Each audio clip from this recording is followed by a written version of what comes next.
Good evening and welcome to the Krikor and Clara Zohrab Information Center's second enrichment evening of spring 2021.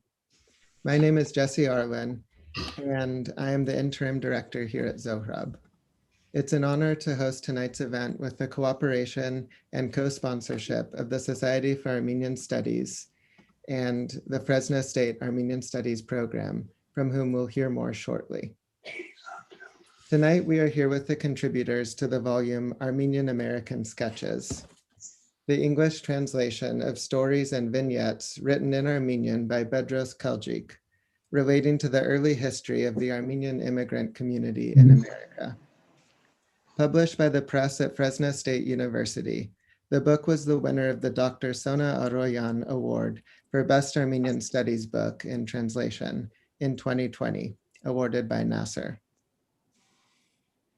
As is our custom as a transnational global Armenian community, we have spent much of this month of April with events devoted to commemorating as well as investigating various facets of the genocide of 1915. This year proved different in a significant way from years past, however, since for the first time on Saturday, April 24th, in an official statement, the President of the United States acknowledged the catastrophic events of the early 20th century by the name that the Polish Jewish lawyer Raphael Lemkin coined to describe them. A central feature of genocide is destruction of culture, which is an ongoing process that is achieved in part by cutting off successive generations from the environment, traditions, practices, memory, faith, art, and language in and by which that culture has taken shape and lived. Those with us on the panel this evening are active agents in the process of cultural transmission, who in their life, scholarship, and professions work not only to preserve and transmit Armenian memory and history, language and literature, but some of whom themselves are also active cultural producers and translators, both of Armenian and English. As such, they are at the front lines, one could say, in the battle to not only preserve Armenian memory and culture, but to produce and to present it in and to the contemporary world. As will be made clear this evening, this book forms part of a memory recovery project, and as such is a kind of counteroffensive against the ongoing cultural loss that is the pernicious and ongoing legacy of genocide. Keljik's Armenian-American Sketches brings to life one of the early chapters of the storied history of the Armenian-American community, whose presence on this continent long precedes the events of 1915 and even the Hamidian massacres of the late 19th century, which precipitated the coming to America of one branch of my own family. We have a very full event planned tonight, and so I invite you now to give your attention to the distinguished panelists who in turn will share insights related to their own contributions to this book and the larger and ongoing project of Armenian cultural recovery, transmission, and production. A few small notes before we get started. Everyone's microphone should be muted. Please make sure it is muted throughout the event so that it doesn't interrupt with the speakers. Secondly, I invite anyone to send questions in. If you have a question as the speakers are speaking, if you go down to the chat and you select Krikor Zohrab, that's the Zohrab Center account, and that'll come straight to me. And then I can gather the questions and direct them at the end when we have time for Q&A. And finally, I'll include links in the chat to where the book may be purchased at different Armenian bookstores. So check that out in the chat. And without further ado, let me introduce our first speaker, Professor Barlo Dermagerdician, who was one of the co-editors of the book. Professor Dermagerdician is the Berberian coordinator of the Armenian Studies program and director of the Center for Armenian Studies at Fresno State. He is the general editor of the Armenian series of the press at California State University, Fresno, in which series this book was published. Professor Dermagerdician. Thank you very much. It's a pleasure to be here this evening, and thank you to the Krikor and Clara Zohrab Center for co-sponsoring this event, and to you, Jesse, for organizing it. Thank you to the Society for Armenian Studies for also co-sponsoring. It was about 4 years ago, I think, in 2017, when Christopher Atamian and Luann Matosian approached me with the idea to publish an English translation of Bedros Keljik's Armenian-American Sketches. And as I learned more about the project and read some of his works, I was immediately captivated by his stories and by the style of his language.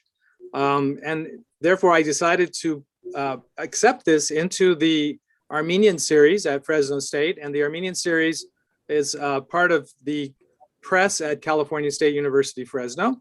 And it turns out that this was number 8 in our series, and we've now reached up to volume 12. So this was published in late 2019 and actually early 2020. And we were very excited when the book came out, and then the pandemic struck, and it was kind of putting everything on hold. But actually, we're doing very well with book sales and with information about the book.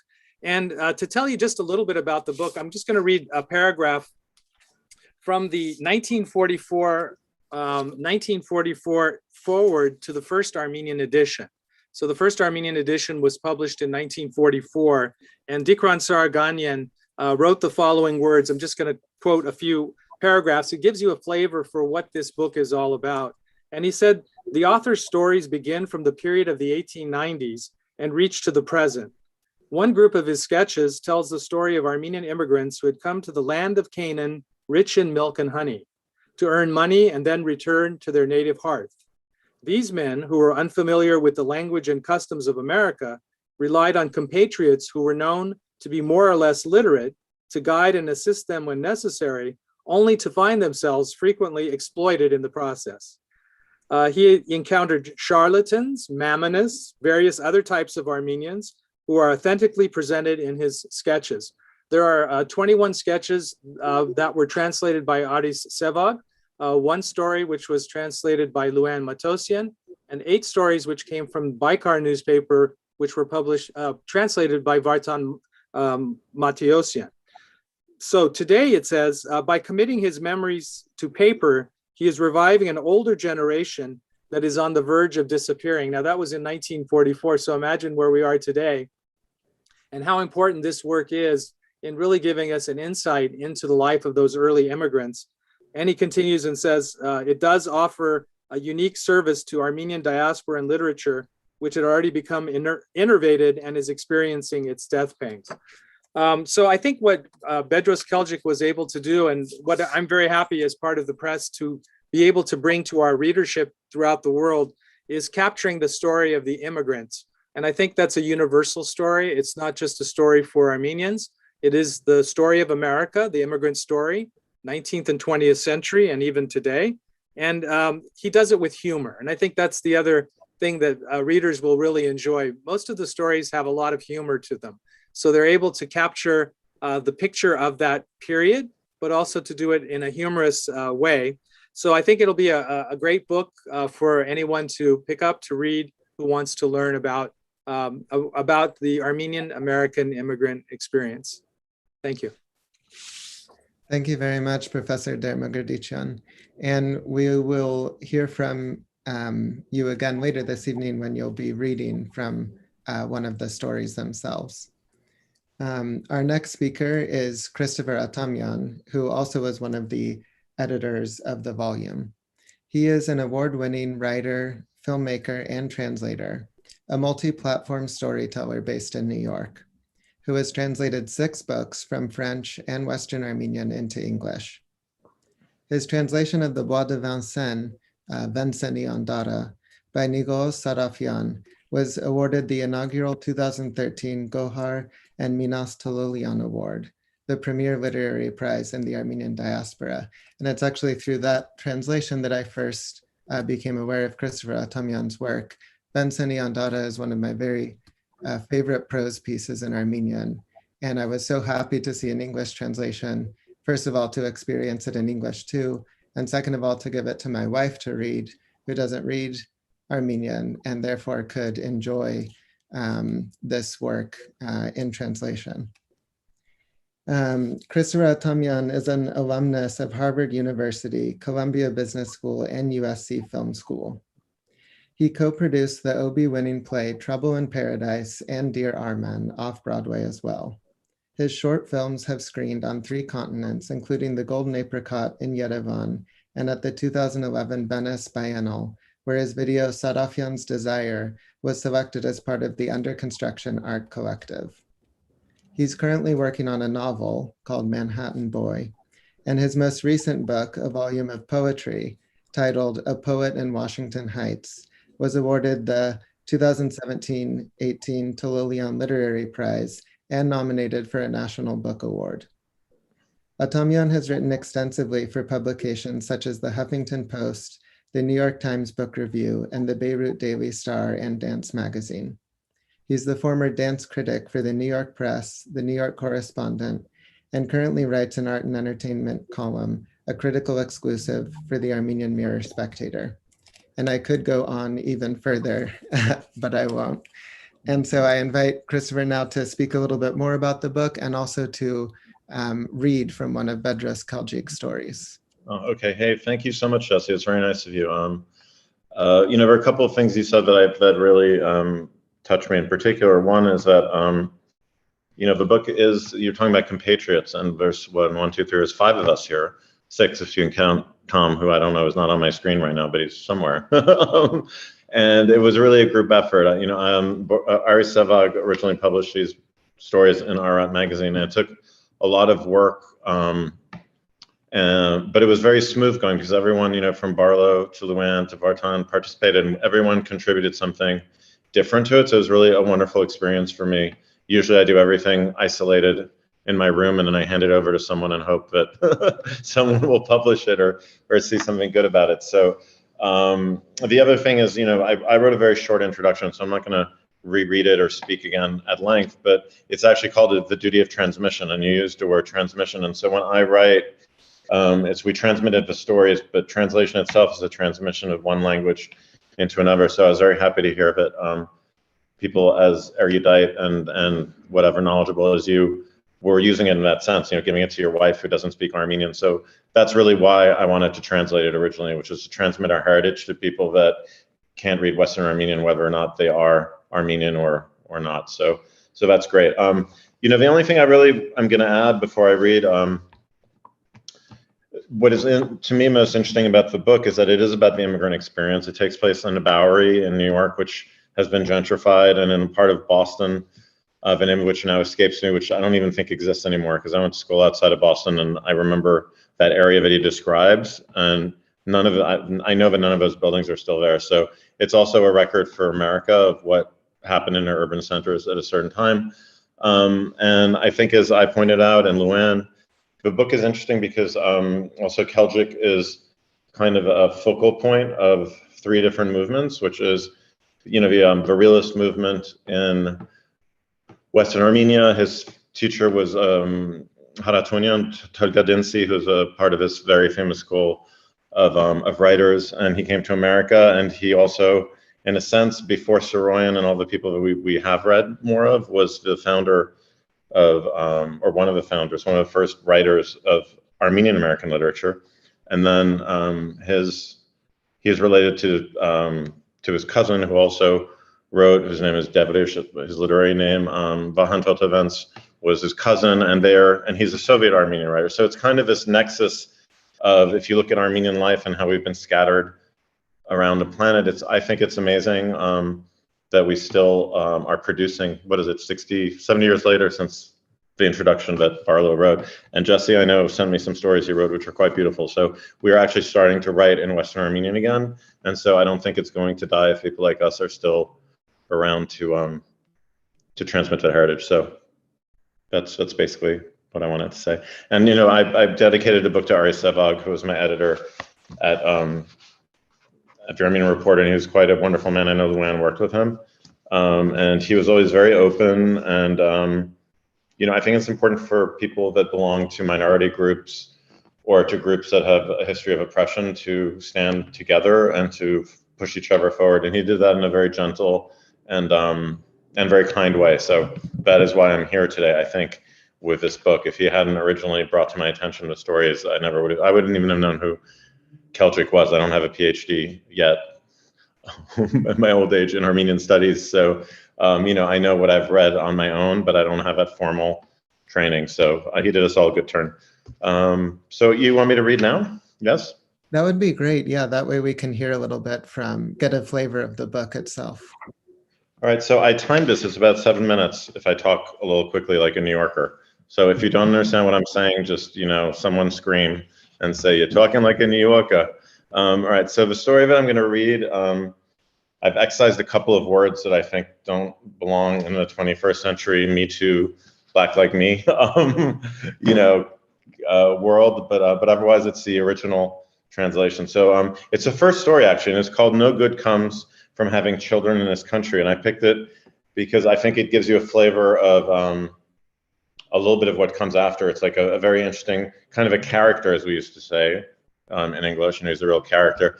And you kind of feel bad for the main character, Yecho, because he tries really hard and doesn't quite integrate, kind of like my dad. So I identified with it, although my dad ended up better than Yecho. So, okay, so I'm gonna read No Good Comes from Having Children in This Country. Yes, Yehiazar Abrahamian was Armenian, but his name took you to Mesopotamia and Palestine. Even if his name was Haig Memegonian, you would still think of Palestine since he resembled a Jew, from head to toe, both in terms of his appearance and his uncanny shrewdness. After describing this man, I'm sure the reader would have wanted to see this unusual individual if he hadn't already passed on. As soon as he reached maturity, he came to America before the 1890s. When being introduced to someone, he wanted to give you a brief biography, mention the town where he was born and raised, which was Marzavan, what he did for a living, and how successful he was, etc. There was no need to mention his birthplace because one look at his ears left no doubt about it.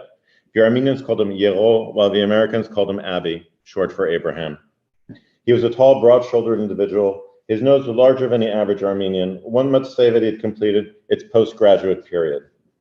His large eyes were expressionless. They remained the same whether it was cloudy or there was lightning, thunder, or an earthquake. The American term for such a face is poker face. His ears were in harmony with his Jewish nose and large eyes.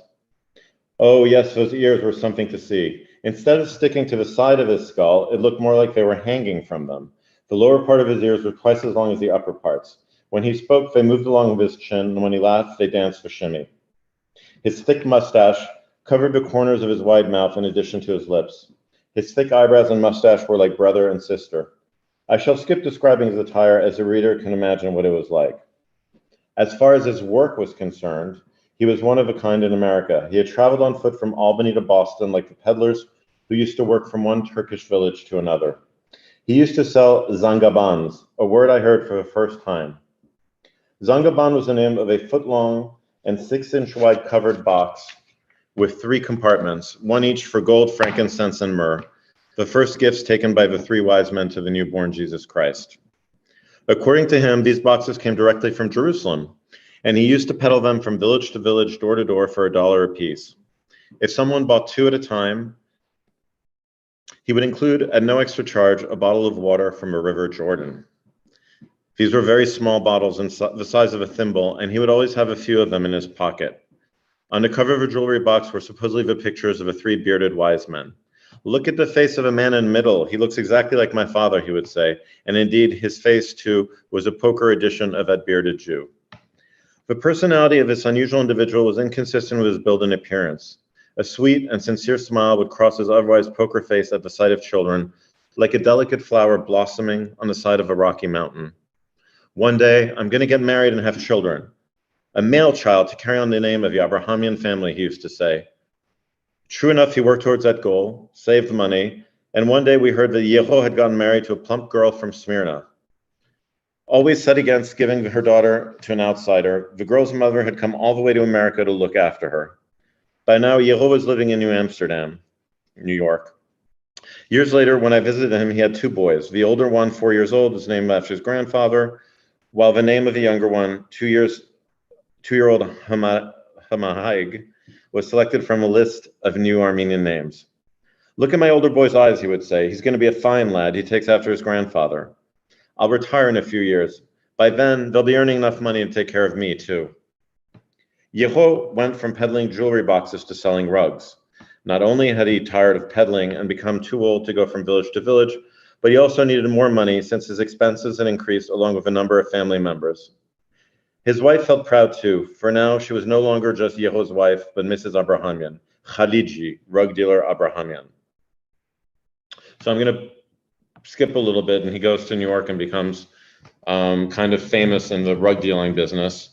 And at first people are not very nice to him, and then he's accepted as a great rug dealer. In the last 3 paragraphs, I'll read to you now. He's now Yehiazar Effendi to everyone, and he's getting the Havana cigars, which no one would give him before. So, with the passage of years, I lost track of this unusual man. One day I ran into him on one of the streets of San Francisco. He'd changed considerably. He'd become hunchbacked and shorter. His thick neck had gotten so thin that it could barely support his large head, the fat of that thick neck having melted and spread to his shirt collar.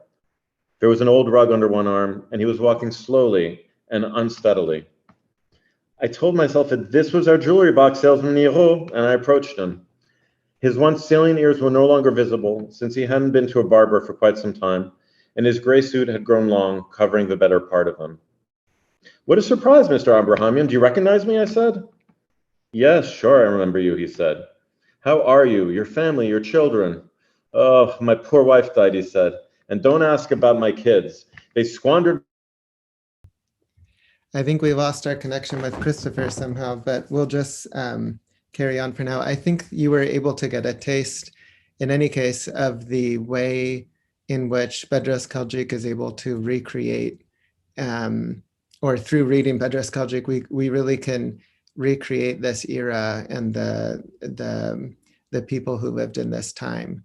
And the stories are striking in that regard. And I think especially for anyone who is descended of Armenians who came in this early period and maybe know very little about the details of the life of their grandparents or great-grandparents at that time, this book, at least that's been my experience personally, has been a very meaningful way to reimagine and interact and connect with a life similar to that lived by my own great-grandparents who came around the same time. So next we'll hear from Luan Matosyan, who translated one of the stories as well, and who also is one of the co-editors of the volume. And let me give her an introduction before I invite her to talk about Bedros Keljik's life. So born in Boston and reared in suburban Washington, Luan Matosyan was educated at Swarthmore College, the University of Pennsylvania, and the Indiana University Lilly Family School of Philanthropy. Long active in Armenian affairs, she has served as founding program director of the Kafestian Family Foundation, Minneapolis, Eastern U.S. editor of the Armenian Reporter, and director of development at the Diocese of the Armenian Church of America. As a volunteer, she has led the Armenian Cultural Organization of Minnesota and the Armenian-American Action Committee of Minnesota, served as vice chair of the St. Sahag Armenian Church Parish Council, and represented her region on the board of the National Association for Armenian Studies and Research, NAASR. An authority on the life and times of Bedros Keljik, Dr. Matosyan resides in the Minneapolis St. Paul Armenian community he founded. And so I invite you now, Dr. Matosyan, to take the floor and go ahead and share your screen with us to show us the introduction to Bedros Keljik's life. Thank you so very much. Tell me, are you seeing the... Yes, it looks great. It looks great. Okay, I'm glad to see that. Marvelous. Okay, so good evening, everyone, and thank you so much for attending. It's great to be, in a sense, back at the diocese. Again, my name is Luann Matosian, and I'm pleased to introduce you to our author, activist, and entrepreneur, Bedros Keljik. So, Bedros Arauan Keljik belongs to the founding generation of Armenian-American authors, but his short stories about early Armenian immigrant life are only now emerging from obscurity. He was born in the city of Harpert, also known as Harput, in historic Western Armenia. Keljik was deeply influenced by his teacher and school principal, the Armenian provincial realist writer Tilgadinsi. Keljik was not the only writer in his family, as you've heard. He was a maternal uncle of Vahan Totovens, and he was an elder brother of novelist and poet Krikor Keljik, both of whom also studied under Tilgadinsi. After emigrating to the United States in 1890 at the age of 16, Keljik worked for 2 years in factories in Worcester and Fitchburg, Massachusetts. And then he moved to Boston, where he became known as a fiery orator for the Hunchak Party. And it was through his involvement in Armenian literary circles that he also began translating Armenian poems with human rights activist Alice Stone Blackwell. And it was during the Hamidian massacres of the mid-1890s that these poems were published in book form in order to draw Americans' attention to the Armenian cause. So it was after the presidential election of 1896 that Keljik moved to Chicago, where he sold Oriental rugs in a department store. He campaigned for the Democratic Party and somehow found the time to graduate from Kent College of Law. And in November 1899, Keljik arrived in St. Paul, Minnesota, becoming the first Armenian to settle permanently in this state. And he started a family Oriental rug business, now in its 3rd generation. Bedros and his wife, Zabel Kirtikian, had 2 sons, Woodrow and Emerson, and a daughter, Suzanne. It was Emerson who took over the family business and eventually passed it on to Bedros's grandson, Mark Keljik, who I think I've seen on this call. And it was Mark Keljik who first discovered that his grandfather had written a book. Now, Mark will tell you a little more about this, but here's what I know. Okay, so he was visiting Washington, D.C., and happened to have a free afternoon at the Library of Congress. Mark typed his last name into the computer just to see what might come up. He found that his grandfather had written a book, so we borrowed a copy from the Cleveland Public Library, and in 1997, Ararat Quarterly published my translation of Chicago Characters, which was the first of Keljik's stories to appear in English. And it was with support from the Keljik family of Minneapolis, St. Paul, that Ararat editor Ari Sevag was commissioned to translate the full text of the original Armenian edition of Armenian-American Sketches. And Ari Sevag also discovered 8 additional Keljik stories in the journal Baikar. These were translated by Vartan Matiosyan for the English edition of Armenian-American Sketches. So the late 1990s, the late 1990s, 100 years later, were a time when the history and culture of Armenian diaspora communities in North America were just beginning to receive serious scholarly attention. But Keljik's literary work would not become accessible to English-speaking readers for another 10 years. It was between 2010 and 2012 that the National Association for Armenian Studies and Research graciously hosted my lecture introducing Bedros Keljik, and Ararat magazine editor Ari Sebag was able to publish 7 of the 21 short stories before his untimely passing. And I am very, very thankful that through Ararat, Keljik's work at last came to the attention of my friend and colleague, Christopher Atamian, the co-editor of this volume. So that's the backstory, long backstory.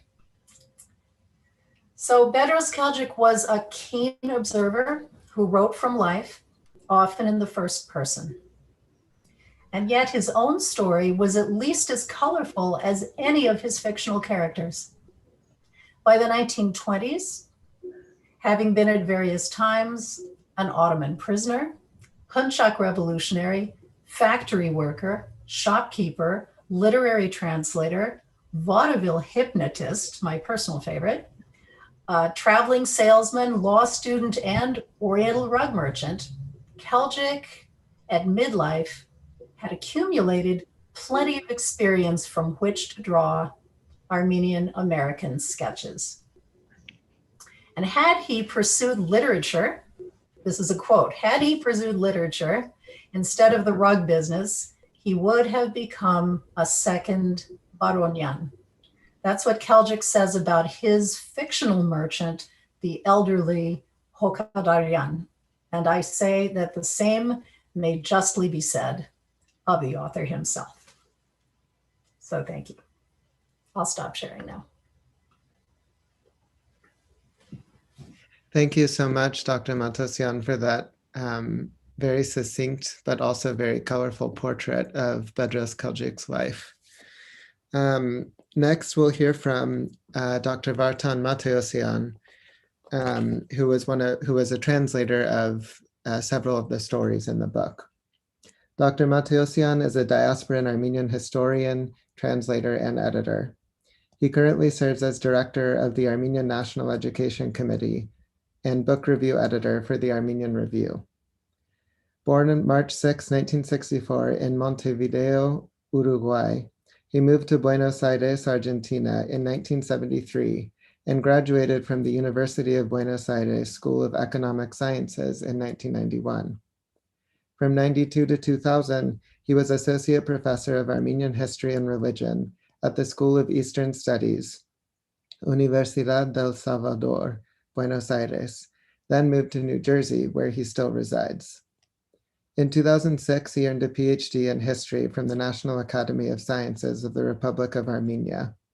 And in addition to his scholarly interest in Armenian history and literature, both ancient and modern, Dr. Matosyan is an active contributor to the periodical press in Armenian, English, and Spanish. He's also a good friend and colleague, and generously gives of his time to me personally in his capacity as sometime editor for some of my Armenian writings, and often in that regard, in his role as one of the editors of the literary journal Pakin in Beirut. And so, Dr. Matosyan. Thank you, Jesse. Good evening, everybody. Just a little clarification. Currently, since 2019, I am the executive director of the Eastern Prelacy. I mean, I changed my position within the same organization, so now I am heading the prelacy in that capacity. So thanks again for having me tonight.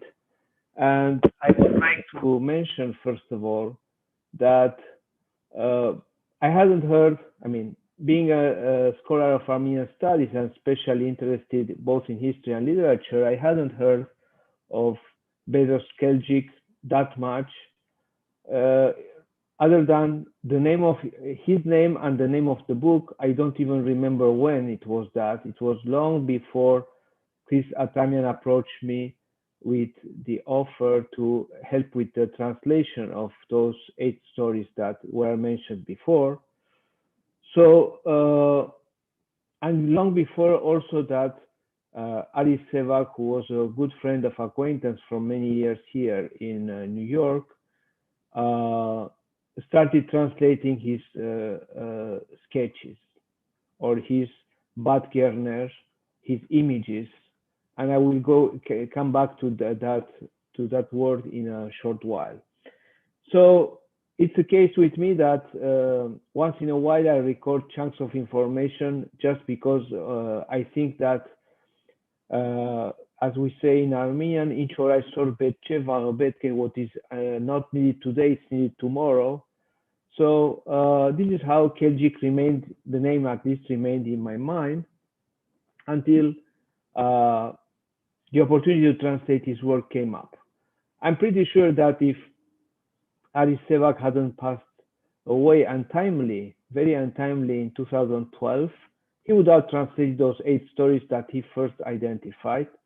But for some reason that Chris Atamian knows better than I do, he approached me to be the translator of those 8 stories that were published in the 1940s in the Baikar yearbook, then published in Boston. So I have to say that my experience as a translator started in the early 1980s, but except for a few pieces when I was living in Argentina, it was mostly targeted towards Spanish and at a lesser level Armenian.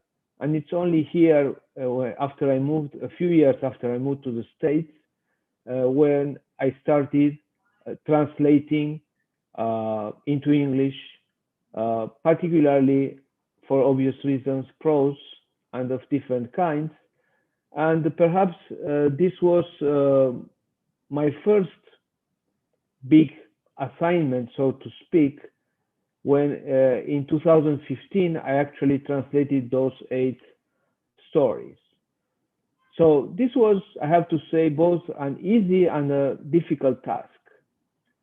It was easy in the following sense. As it was mentioned before, Bedros Keljik was a student of Telgadinci, who was one of the first writers in the so-called current of provincial literature, Kavaragan Kraganutyun, and he was a victim of the Armenian genocide. And Keljik was also a classmate of Rupen Zartarian, a different kind of writer with a different style than Telgadinci, but who also shared the same fate of being killed during the genocide. But I have to say that Keljik followed his teacher's style, which is pretty much simple and crisp style, rather than the somehow ornate and sometimes even convoluted style that Zartarian adopted throughout his writing. And then it was easier for me to translate Keljik, which would have been a more difficult task if he had the style of Zartarian, which is not the case. So the more difficult part, it's one that anybody who is or has been in the business of translation knows, is that how to make sense of an Armenian original into English and how to give a decent translation from one language to another, which is not that much related, and it's pretty much different in grammar and vocabulary. So this was the hardest part of my work, but judging from the text that came back to me after being edited, I guess the work was not that bad.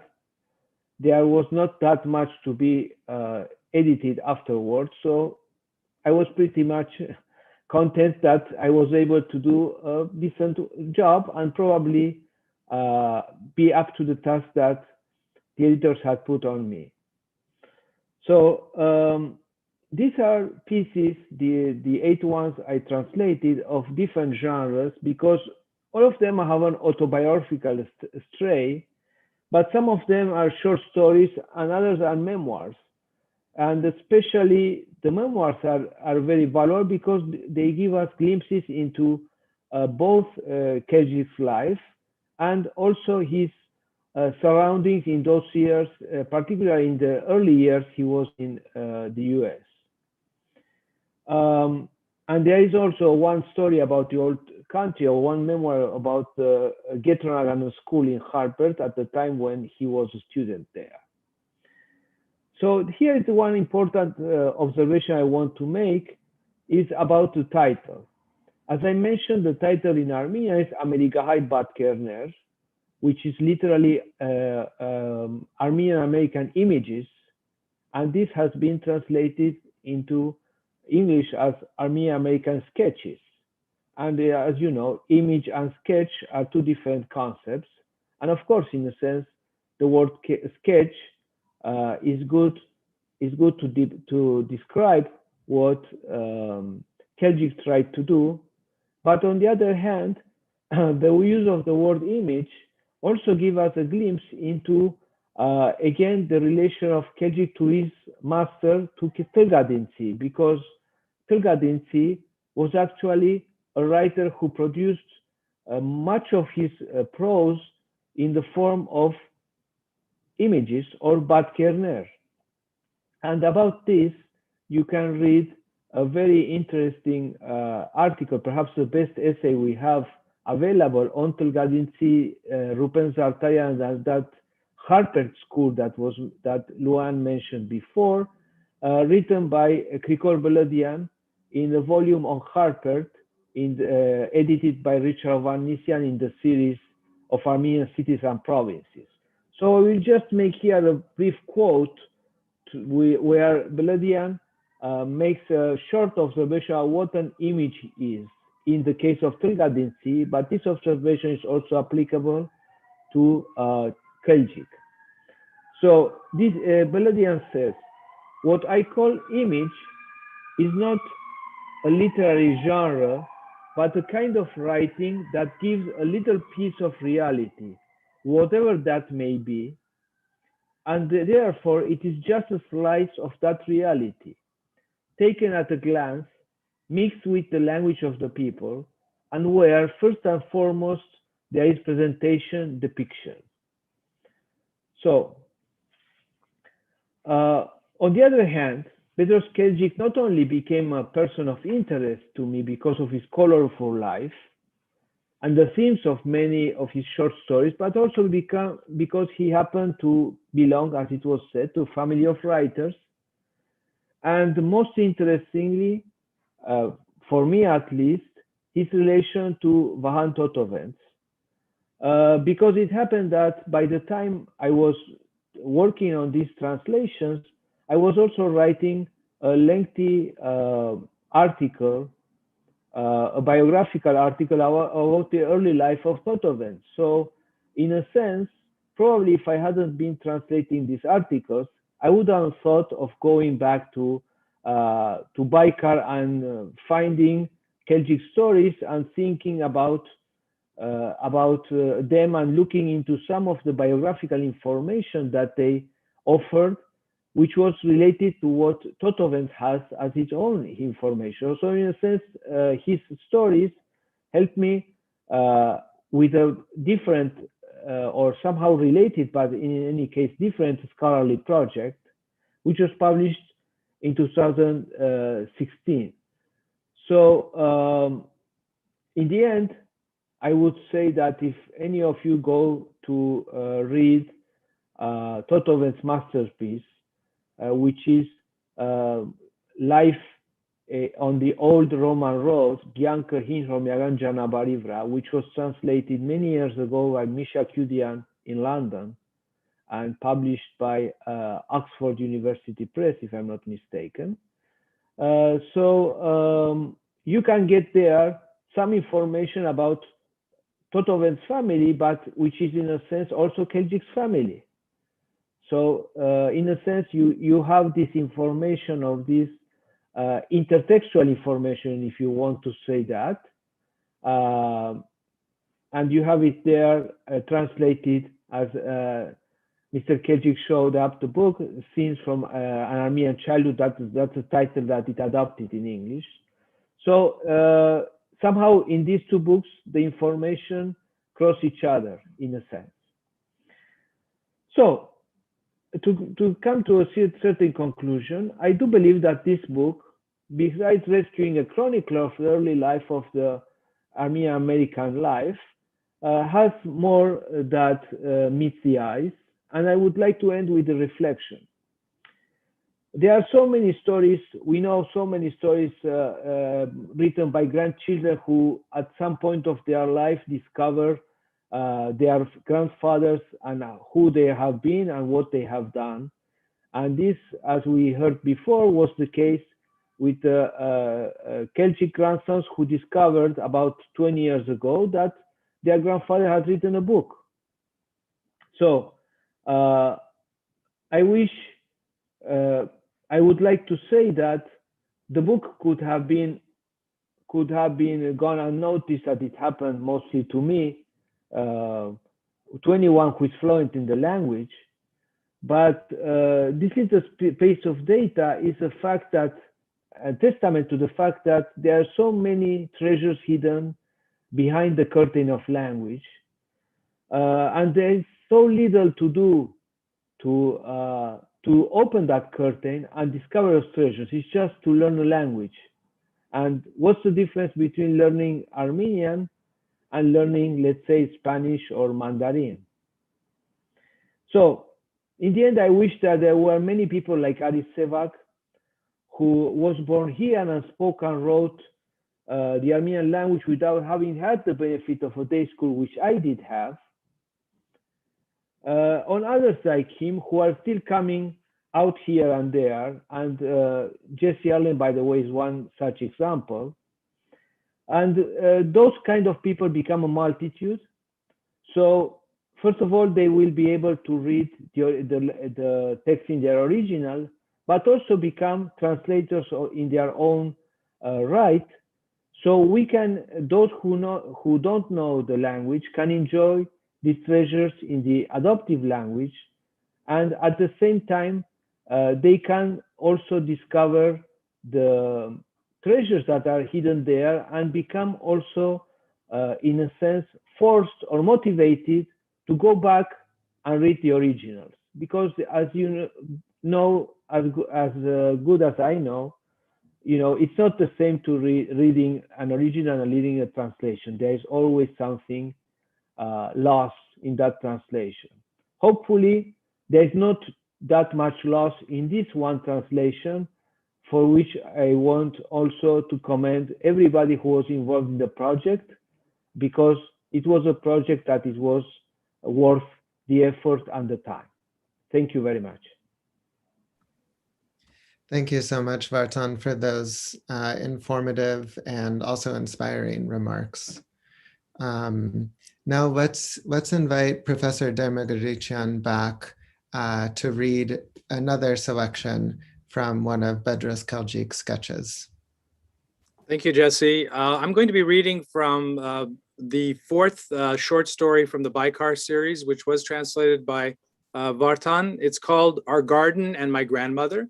It reflects again this nostalgia of the early generation of Armenians who came to America, but I think it reflects also his style and his use of words. So I will only be reading parts of it, so I will be skipping things. So it's not the complete story, but it is parts of it. Our Garden and My Grandmother. We woke up every morning without dreams and without worries. We refreshed ourselves with the incomparable coolness of the dawn that reached us from the snowy peak of Mount Mostar, and we observed the front garden of our home before sunrise under the silver shining stars of the blue sky. This is how our eyes opened.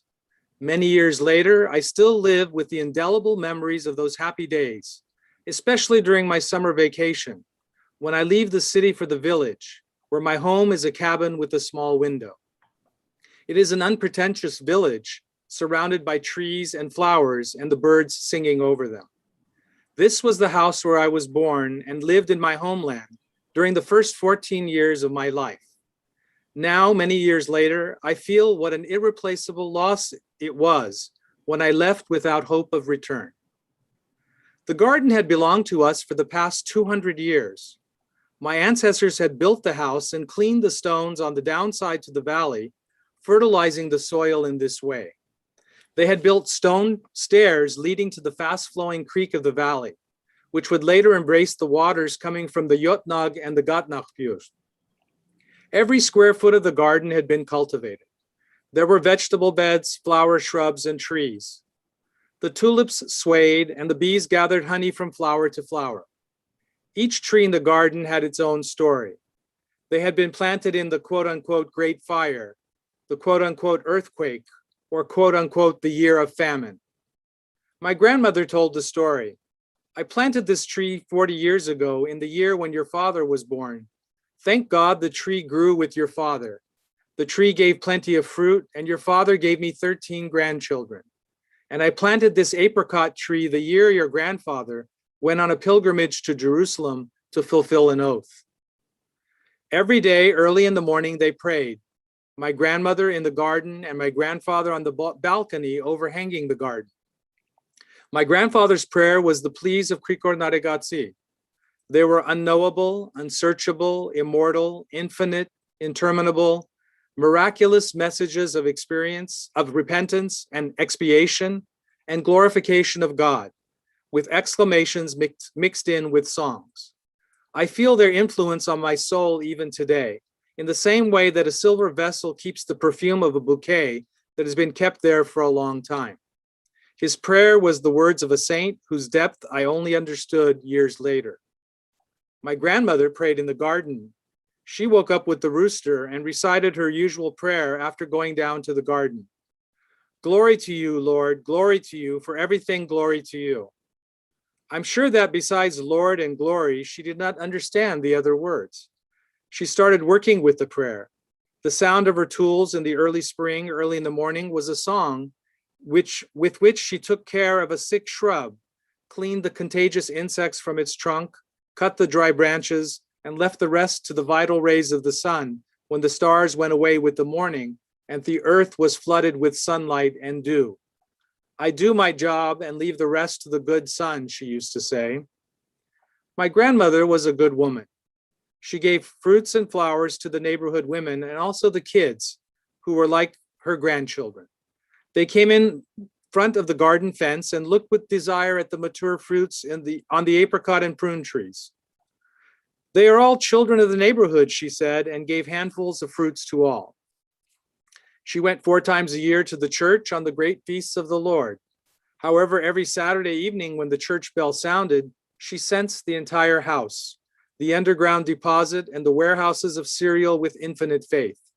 She celebrated the memory of the ancestors who had left long ago and asked the help of the Mother of God for travelers, orphans, widows, blind people, and for the homeless poor.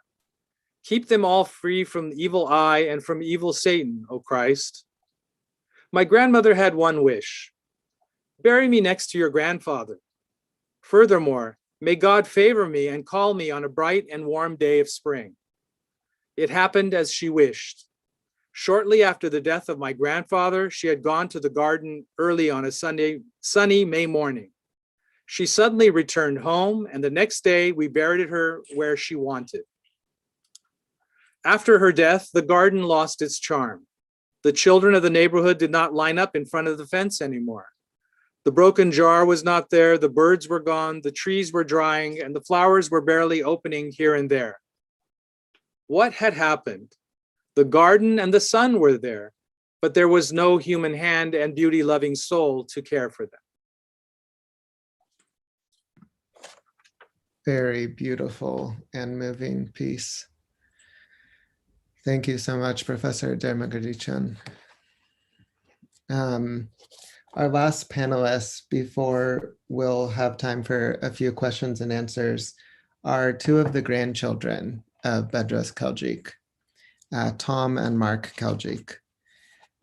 They live in the Twin Cities, and they grew up in a family immersed in the cleaning, repair, and sales of Oriental carpets.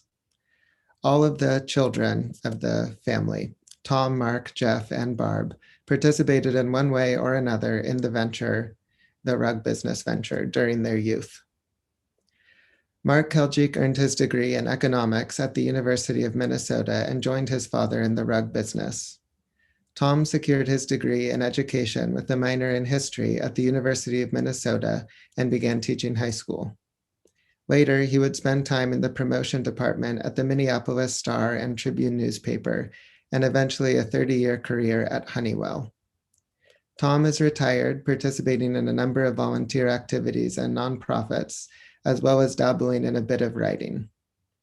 Mark remains in the Oriental rug business, continuing a 135-year Keljik family affair. And one of the other features of this book is about a 40-page or so personal and also historical essay that Tom and Mark Keljik wrote relating to their grandfather, Bedros Keljik, that comes at the end of the volume. And so Tom and Mark, I invite you now to address. Well, thank you. Mark, you have to unmute yourself. It's been quite a journey in understanding our grandfather. He passed away when I was 10, Mark was 8, and we have fond memories of him. He was a man that was, I guess, best said that he was a stoic. I never saw him get angry. I always saw him with a slight smile on his face. And I think Mark and I would every once in a while challenge him to hypnotize us. And he could pull his watch, his pocket watch out, and smile at us and, do a few things, but really not interested in hypnotizing us. But we were fond of him. One of the stories that his sons told quite often was a story that he related to him, and I'll read it here. It says, Bedros told the following story several times to his sons, Woodrow and Emerson. As a boy in the city of Harpoot, my grandfather, Sahag, gave me a nickel to spend in the market. I held the nickel in my fist very tightly and went to survey the various offerings. The walnuts were tempting, as were the apricot leathers, raisins and lokum. I decided on the pistachios. When I opened my hand to pay, the nickel had vanished. Do you know what that means? And of course, they didn't. And he said, don't hold on to anything too tightly. And I think that describes his character in many cases. He had to, like a chameleon, change from time to time based upon the circumstances of life. But he continued to seize the opportunity, to seize the day, and to make something of it. And Mark, do you want to proselytize after what I just said? Well, sure. As far as his character, he was unperturbable. I remember one Christmas Eve when we would open our gifts and celebrate. He was the first to receive a gift, the eldest. He opened his package, which was a book, The Day Lincoln Was Shot. He immediately started reading it. All kinds of packages were being torn open, and songs and piano playing and all kinds of things. And about 10 minutes later, I looked up and there he was, engrossed in his book. So he had this way of, I don't know what it was. If he was interested in something, he concentrated on it. He didn't let the circumstances and the hubbub influence him. I will say a brief message on the characters in his book, the Armenian-American Sketches. I believe these were not fictional. These were all people that he knew. He would tweak the story a little bit, or as he says, he would change the names. But I heard all these stories from my uncle and father. Pitkoff was the real character that when he got his settlement from the railroad, he opened up a rug store in California years later. Belish Garo, I know who he was as a character they referred to as Coco.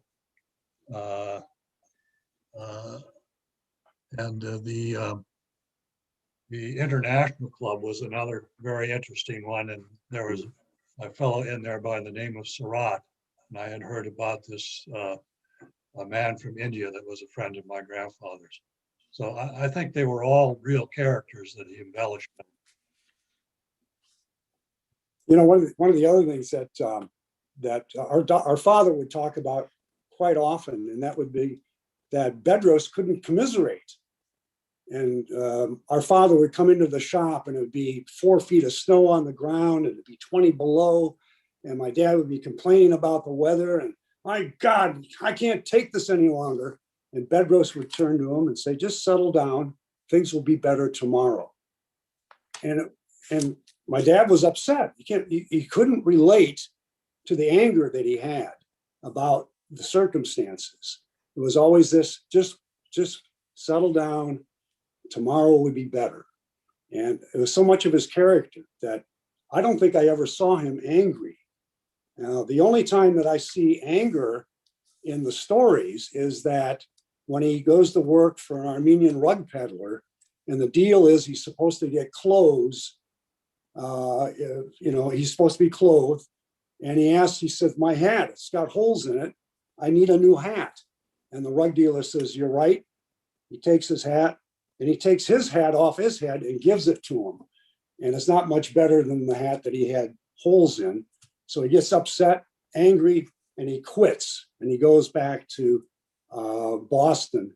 But that's the only occasion that he expresses this anger in, I think, all of the stories that I read. And I just thought it was an interesting thing. I think he was a Stoic. He believed very much in Stoicism and controlling oneself, absorbing the lessons of the day and making something of it and going on to the next activity.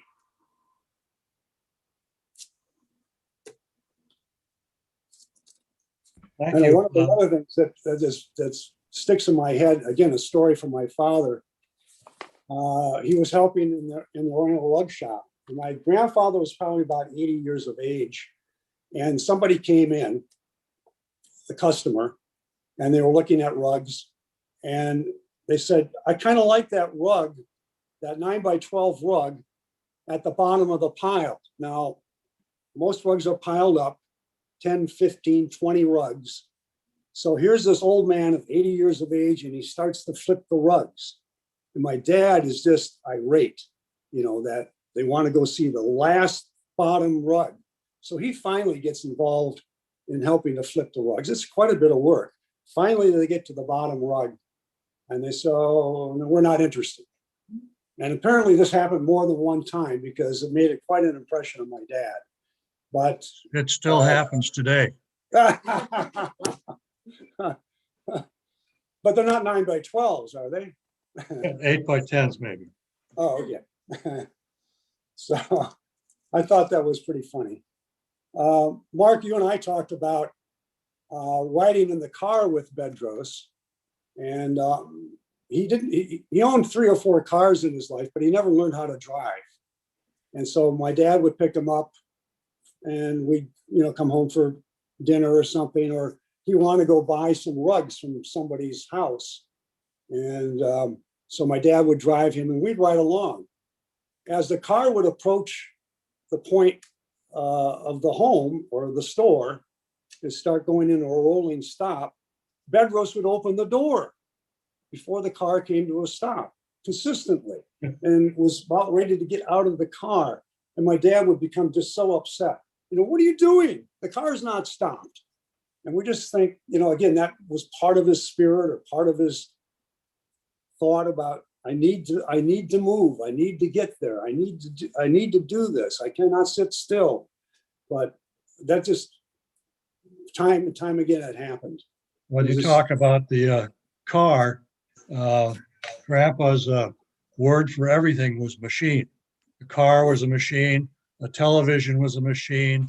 A refrigerator was a machine. A toaster was a machine. So we always had to guess what machine he was talking about.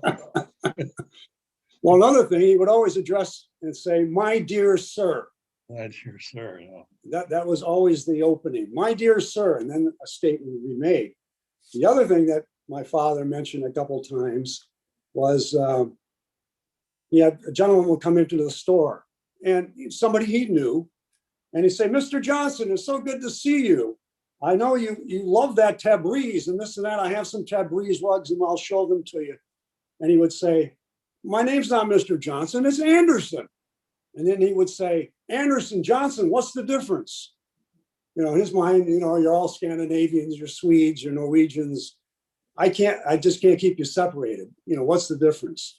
So, you know, a little bit of his nature and character, engaging.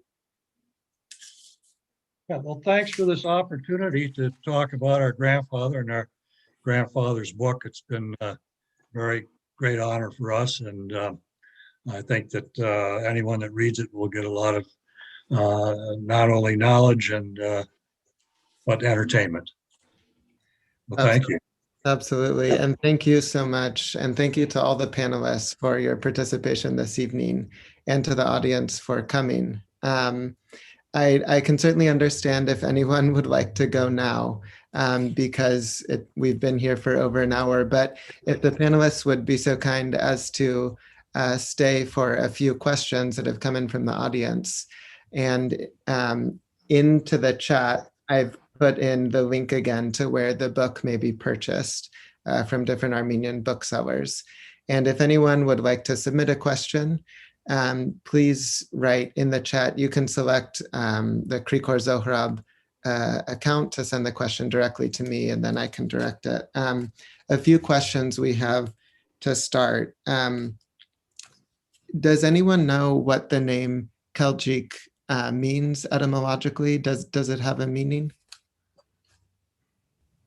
Sure, I'll take that. The name was originally Zovigian, which I believe translates to a small lake, which is, in Turkish at the time was lake called Geljuk, small lake.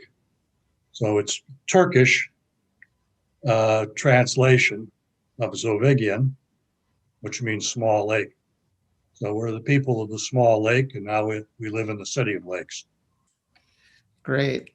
Wonderful. That interesting connection between the two lands. So another question here. Do any of the stories, this question kind of came in halfway through. Do any of the stories happen to relate to the Hamidian massacres or the events of the genocide of 1915? You know, there is some reference to it, but he does not dwell that much on it. Most of it is about these characters and experiences here. There is remorse. There is, you know, he loses these comrades from his school in the great catastrophe, the genocide. But there isn't any centering or discussion about the actual violence in the incident of 1915 or the Abdul Hamid massacres. Mark, what do you think? Well, yeah, there isn't a lot of mention in his stories, but he was quite involved in relief. One of the stories that I think doesn't get told was his involvement with Clara Barton, the founder of the American Red Cross. In 1896, she was 85 years old, something like that, but she was still active in relief. And she was planning American relief expedition to Asia Minor.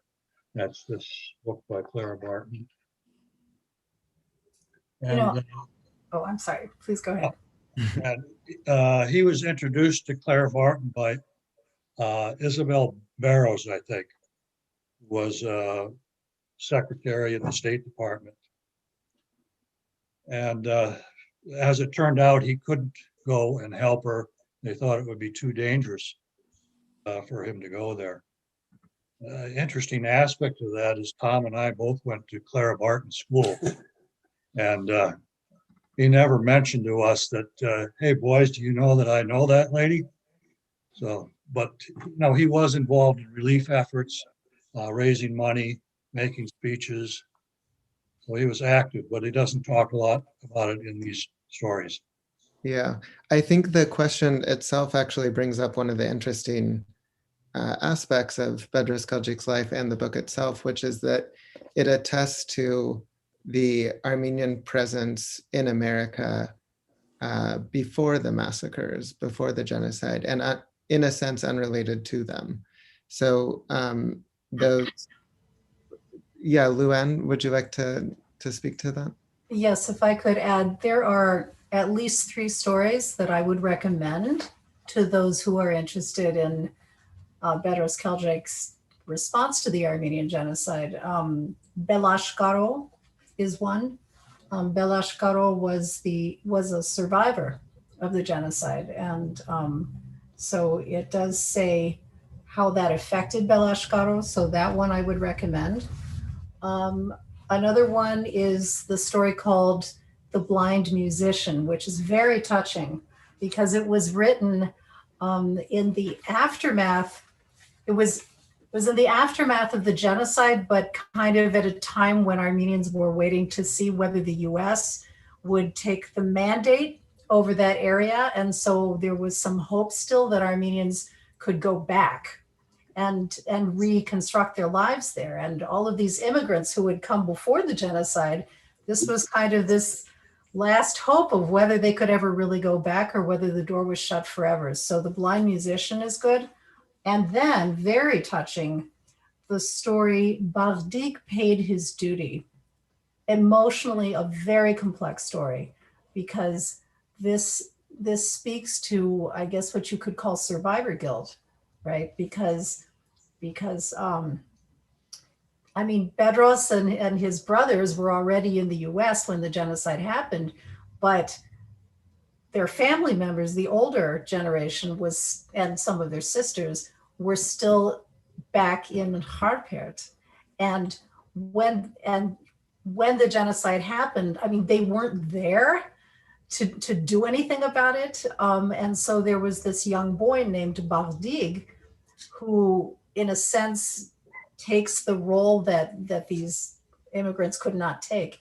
And so I think Bedros wrote this story as a tribute to that boy. And we don't know whatever happened to him, but that's a very complex response to what do you do when the genocide happens and you can't go there and there's nothing you can do about it. So those 3 stories, Belashkaro, Blind Musician, and Bardik Paid His Duty, for sure. And Mark and I are convinced that story about Bardik Yeah. is about our grandfather who Absolutely. went back to Yes.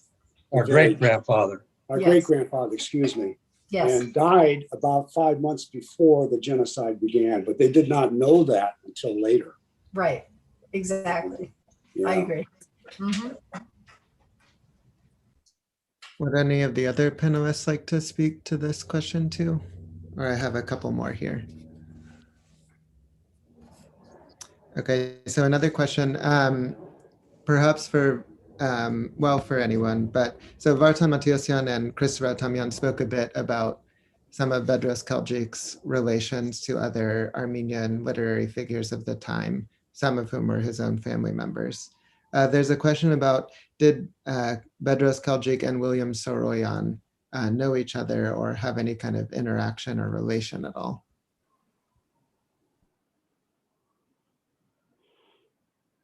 Not that I'm aware of. I don't believe so. Todavans, the nephew of Bedros, and William Soroyan knew each other and quite well. I think when William Soroyan first went to Soviet Armenia, Todavans was his guide, if I'm not mistaken. And Luann, would you concur? I would concur with that, but also Krikor Keljik, Bedros's brother Krikor Keljik, also was acquainted with Soroyan. Oh, did not know that. Yeah, I don't recall quite all the details of it, and it would be a little nice act of literary excavation to do that. I worked on that for a little bit, but didn't finish it. But yeah, there was a connection, not a close one, but a connection. And speaking of which, and literary connections, I would love to see the work of Krikor Keljik, brought to an English audience. He was a novelist. He wrote 3 novels. in what I'm told, and I'm not fluent in Western Armenian, so I'll leave that to the experts, but I'm told that he had a much more romantic literary style. Yeah. Well, I I've just want to been put in, that out there. We haven't heard anything from Krikor Keljik, who went I've by been the in, name of Devrish. That was his been literary name. in a conversation with his grandson, Dikran, who lives in St. Paul.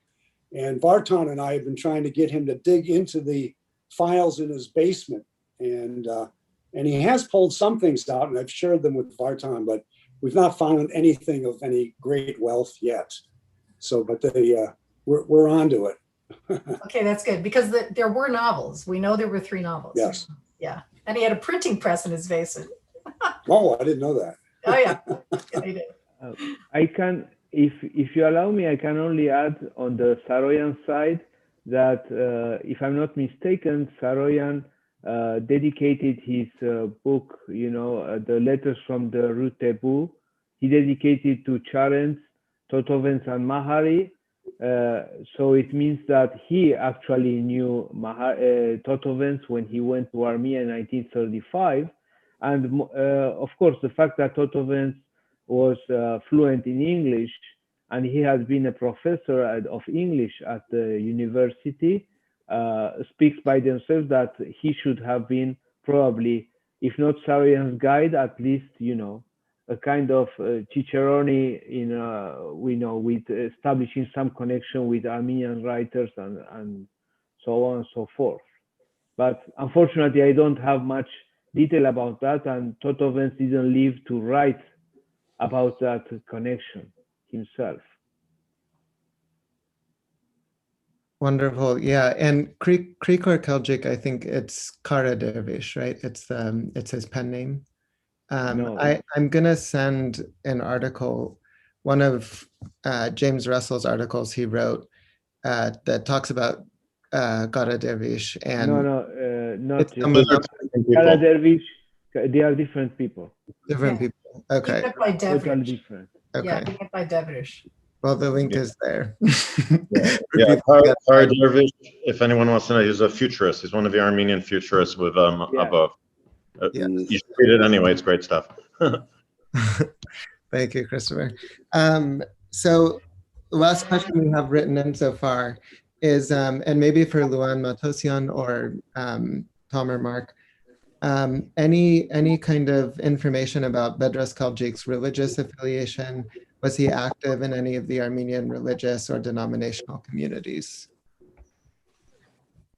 So religion actually is a pretty strong theme through several of the stories, and it's really interesting. If you look back at Our Garden and My Grandmother, the story that we heard, Barlow was reading, you see he had a lot of sympathy for his grandmother, whose religion was, almost like a nature worship kind of religion, So he had a strong spiritual sense, but then he also writes in his recollection of his school days. It's probably my favorite story of the collection, the one about the Getronagan School of Harpeth, where he talks about the feeling that he got from going to the church and hearing the prayers and confessing and all this stuff. But on the other hand, he had a very well-developed sense of irony. He had no patience whatsoever for religious charlatans. He had no patience whatsoever for people who would, misuse religion to fool people. So I'd say it's a pretty complex story, but yeah, that's a few thoughts on that. Who else wants to take that? Well, of course, in the Twin Cities, we didn't have a church until fairly recently, so no opportunity for him to participate locally. Just were not enough people there. Mm-hmm. The early Armenians in St. Paul, for religious experience, they went to Episcopal churches. I found that in a 1904 newspaper article. That they were asked, "How come you don't have a church?" He said, "Well, we only have 10 or 15 people. So we go to the Episcopal Church, which parallels ours to a certain degree. So that was the solution at the time, 1904. I want to point this out because this is Bedros's bed. Wow. He became a Mason in 1904. Now, there's some irony in this. Osman, you can see the symbol here, which is, quite Turkish. And if you've read the story, when Markar and Bedros finally get to Marseille, they see Western civilization, they take their fezzes and they throw them into the water as a symbol that we're no longer part of this Ottoman Empire. And they leave it and the fez disappears. Of course, 1904, he again puts the fez on. So I thought it was pretty ironic. It's the Osman Temple. So irony. That's a great piece. Thank you to everyone who's written kind comments about the panel in the chat, and the panelists should all be aware of that too. A lot of enjoyment from the audience. Any final questions from anyone before we let our kind panelists disperse? Yes, this is Bridget, and I'm wondering, was there something you read about your grandfather that you just can't get out of your mind that was shocking, or you were surprised by, or just something that stuck to you that, and maybe that you need more understanding of? I guess I would say his grandmother's garden and the amount of emotion that he pours into this, and that he can never go back. It is gone forever. And to me, that symbolizes basically his homelessness. Even though he adopts the United States of America, I don't know if he ever felt he had a home. He moved from New York to Boston, to Worcester, to Chicago, to St. Paul, back to New York. There wasn't a sense that this is my anchor anymore. He lost his anchor, and I just feel that pain of loss that he could never recoup. And just to reinforce that, my father, in a kind of a crazy happenstance way, ended up traveling with some Iranians through Anatolia to Tehran in 1976.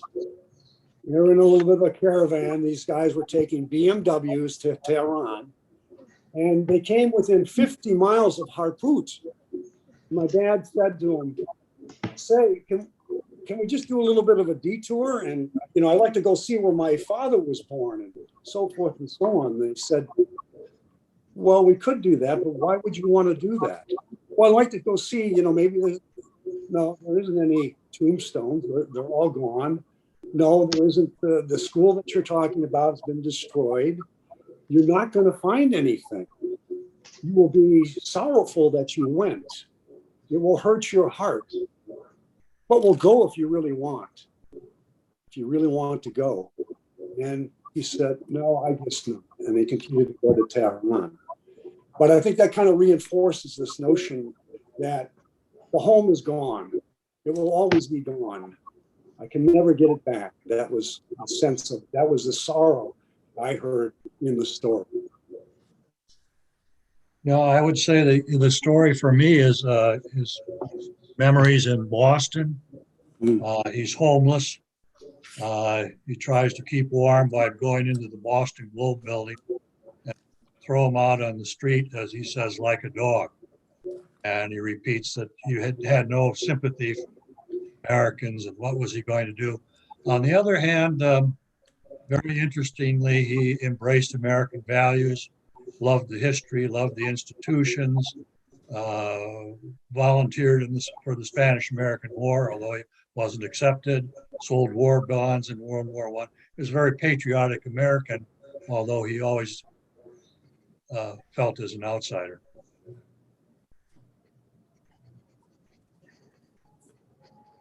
Thank you. That was awesome. And any questions from others in the audience?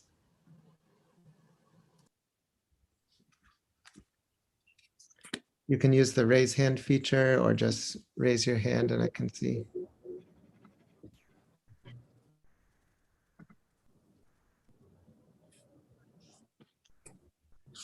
Okay, so we'll give a very warm round of, I guess, virtual or quiet applause to our panelists. I, for one, thoroughly enjoyed this evening so much and hearing from all of you, from the scholarly side, from the personal side, the translators, the grandchildren. It was really a wonderful event.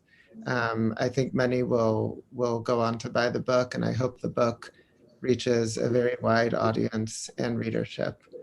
So thank you again so much, everyone, for agreeing to join and for your insightful and inspiring comments.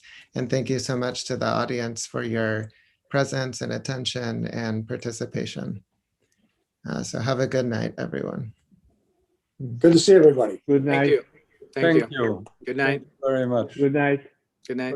Thank you. Good night. Good night.